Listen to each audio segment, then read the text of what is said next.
গান বাজনাকে যদি হালাল মনে করা হয় তাহলেও আল্লাহ তাআলার পক্ষ থেকে আযাব গজব আসবে। এখন গান বাজনা বাজে কিনা আমাদের সমাজে? কেমনভাবে বাজে? 1 মাস রোজা রাখে, যে ঈদের চাঁদ উঠে বাস তখনই শুরু হয়।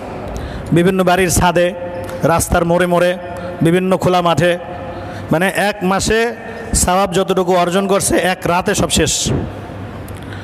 যখনই ঘোষণা হয় শাওয়াল মাসে চাঁদ উঠে গেছে, আগামীকাল ঈদ, বাস শুরু হয়ে গেছে তাদের গান বাজনা। শুধু একা শুনে না, সবাইকে নিয়ে শোনায় যে আমি এই ভালো কাজ একা করবো কেন, আপনারাও আমার সাথে একটু শরীক হন। 1 মাস রোজা রাখলাম, নামাজ কালাম যাই পড়লাম, আগামীকাল ঈদ, বাস গান একদম এমনভাবে বাজায়, এক এলাকার এক জায়গা থেকে বাজাইলে আর এক এলাকার ওই মাথা পর্যন্ত পৌঁছায় যায়। সবার কানে কানে এই গানের আওয়াজ পৌঁছাতে হবে, মনে হয় যেন এই দায়িত্ব আল্লাহ তাআলার পক্ষ থেকে তারা দেওয়া হয়েছে। এই গান বাজনা যখন বেড়ে যাবে, আল্লাহ রাসূল কি বললেন?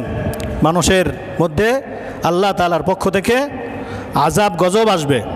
আমাদের সমাজে যখন গান বাজনা বাজে, আমরা শুধুমাত্র নিজের কানে আঙ্গুল দিয়ে হেঁটে চলে যাই।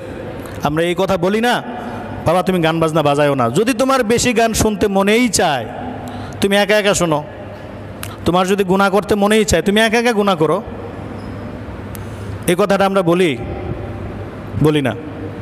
একবার আমি কোনো একটা কারণে মসজিদের আশেপাশে কোনো এক বাসায় গান বাজতেছে, আমি গেলাম, সুন্দর করে বুঝাইতে গেলাম, বুঝালাম কে কার কথা শুনে।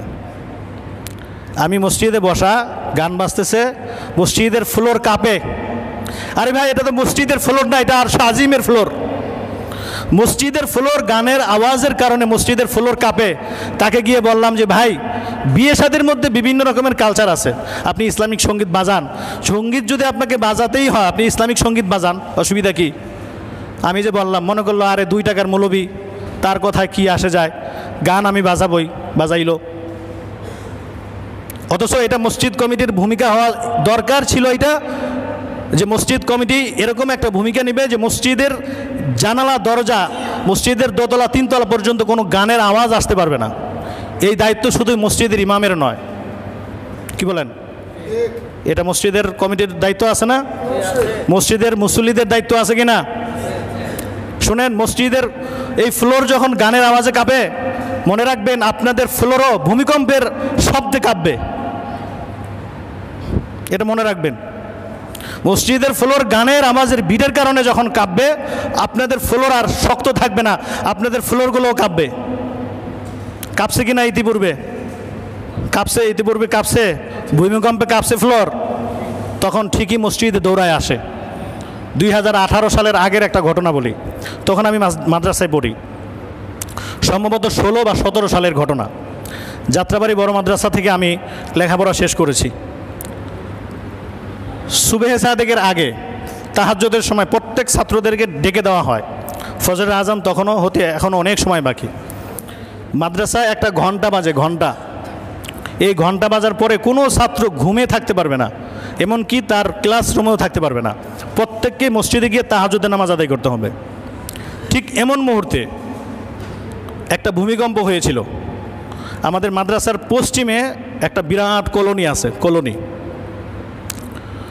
এই কলোনিতে আমরা এই ঘন্টা যখন বাজে, ছাত্র তো অনেক, কিছু ছাত্র একটু আগেই উঠে যায়, অল্প কিছুক্ষণ আগে উঠে, যাতে করে এক একটা ক্লাসে 300-400 করে ছাত্র, সবাই একসাথে বাথরুমে গেলে একটু ভিড় হয়ে যায়।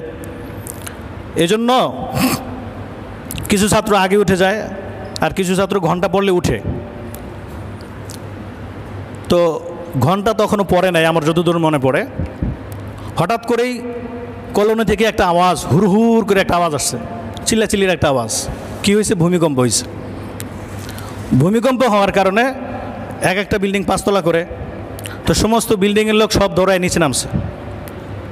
তা আমরাও ততক্ষণে তাহাজ্জুদের ঘন্টা বাজলো, তাহাজ্জুদের নামাজের জন্য উঠে পড়লাম। আমরা জানালা দিয়ে তাকালাম, দেখলাম নারী পুরুষ মানে নির্বিশেষে সবাই এই মাঠের মধ্যে। কারণ কি? ভূমিকম্প। আমরা ওইটা টের পেয়েছিলাম। আমরা 5 তলায় থাকতাম, তো দেখলাম সবাই মাঠে চলে আসছে। কিছুক্ষণ পরে মাশাআল্লাহ সবাই মসজিদে। সেদিন ফজরের নামাজে মসজিদে মুসল্লি জায়গা দেওয়া যায় না, অবস্থাটা এমন হয়েছিল যে আল্লাহ তাআলা তো এই ঘন ঘন ভূমিকম্পও দিচ্ছেন কিছুদিন আগে, এই কিছুদিন আগেও তো ভূমিকম্প হলো কয়েকবার। তাহলে গানের বিটের আওয়াজের কারণে মসজিদের ফ্লোর কাঁপবে আর আপনারা মনে করবেন আপনাদের ঘর কাঁপবে না, আপনাদের বিল্ডিং ধসে পড়বে না, এটা হতে পারে না। কেউ একটা বারের জন্য প্রতিবাদ করে না, মনে করে যে গান বাজাইতেছে বাজাক, আমি তো বাজাই না। আপনারা কি এটা কখনো চিন্তা করেছেন? মসজিদের আশেপাশে যে ঘরগুলো আছে, বিয়ে সাথে বিভিন্ন অনুষ্ঠান আদিতে যখন গানের আওয়াজ হয় মসজিদের ফ্লোরটা কাঁপে, মসজিদের ফ্লোরটা কাঁপে। বিশ্বাস না হয় আপনারা একটু আইসা দেখেন, যারা মসজিদে থাকে তারা টের পায়, কিন্তু কেউ কথা বলবে না। যখন গজব আসবে তখন আবার ঠিকই হুড়হুড়ায় মসজিদে আসেন।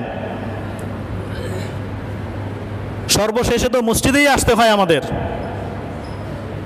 তাহলে এই আশাটা যদি আমরা একটু আগে আসতে পারতাম, তাহলে আল্লাহ তাআলার পক্ষ থেকে এই গজব আসতো না।